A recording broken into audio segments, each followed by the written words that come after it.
Volkswagen ID.6 2024 review.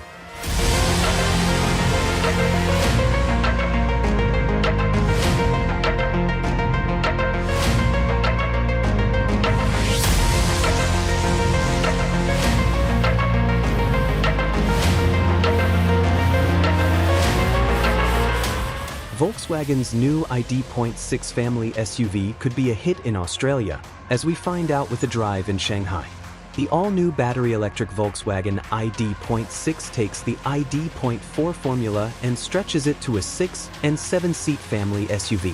Unveiled earlier this year as a China-only model, the ID.6 is set to roll out to other markets from 2022 onwards, and is a prospect for launch down under as Volkswagen Australia works on its long-awaited EV rollout that's still to kick off. To date, large electric SUVs have been the domain of luxury brands, so the ID.6 could hand VW a unique proposition among the mainstream players, where hybrids are available but no EVs as yet. So come with us on a drive in Shanghai to see whether the Volkswagen ID.6 is worth waiting or lobbying for.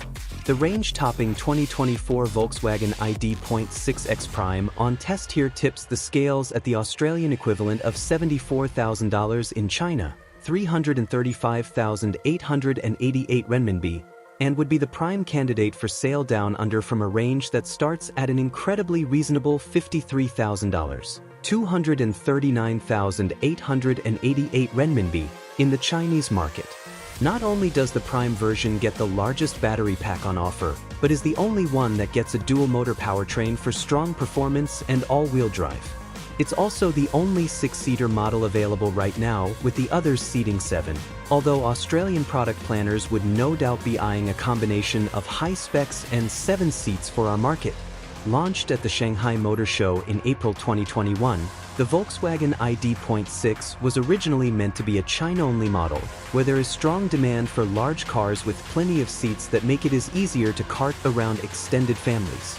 It is instantly identifiable as a member of the ID range and is in essence a longer version of the Volkswagen ID.4, which is considered most likely to be VW's first foray into EVs in Australia.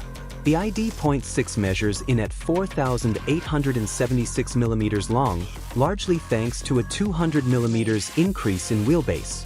That makes it a little shorter than the Tesla Model X but longer than the Kia Sorento PHEV, the latter being the only plug-in, albeit hybrid, mainstream large SUV in Australia right now. That we might note that Kia is also likely to turn up here at some point with its own flagship large electric SUV, based on the recent Kia EV9 concept.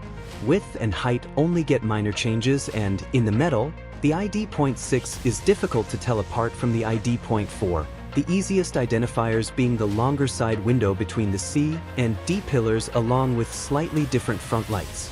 That level of familiarity extends to the interior, which again is instantly recognizable. In China, the ID range is split between Volkswagen's joint ventures with SAIC and FAW. Each produce a variant of the ID.6, the X we tested being produced by Shanghai VW, SAIC, whereas FAW get the Cross, which has minor cosmetic differences. Volkswagen has woken up to the fact that the ID.6 has very few current competitors, especially outside China, and that there is a market for an affordable 7-seat EV. It's strongly rumored the ID.6 is destined for Europe, and with Australia's love for SUVs, we're a natural target providing there's enough incentive for Volkswagen Group Australia to bring it here. Coming off Chinese assembly lines could be a benefit for its local prospects compared to Europe, with an ever-increasing number of EVs bound for Australia from global brands now being produced in the world's biggest auto market. Climbing on board the 2021 Volkswagen ID.6 in Shanghai, there's a high-tech feel but a level of familiarity that was appreciated compared to our recent experience in the Tesla Model Y. Compared with the Model Y, the Volkswagen ID.6 not only gets an instrument display but goes one better still in that it also has a head-up display. This gives information such as the speed and navigation prompts, minimizing time spent looking away from the road. Furthering this is VW's ID light system, but we were unable to really appreciate its benefits during the daytime. Theoretically at least, The system can show navigation prompts via an animated blue line and an incoming telephone call with a green flash in the center, thanks to a strip of 54 LED lights at the base of the windscreen. Unusually for a car in the Chinese market, it is possible to switch the system over to English, and this also extended to the voice control, sure signs that this is a car developed to extend beyond Chinese borders. The 12-inch infotainment screen has a reasonable graphical interface and is fairly intuitive with a square which acts as a home page button.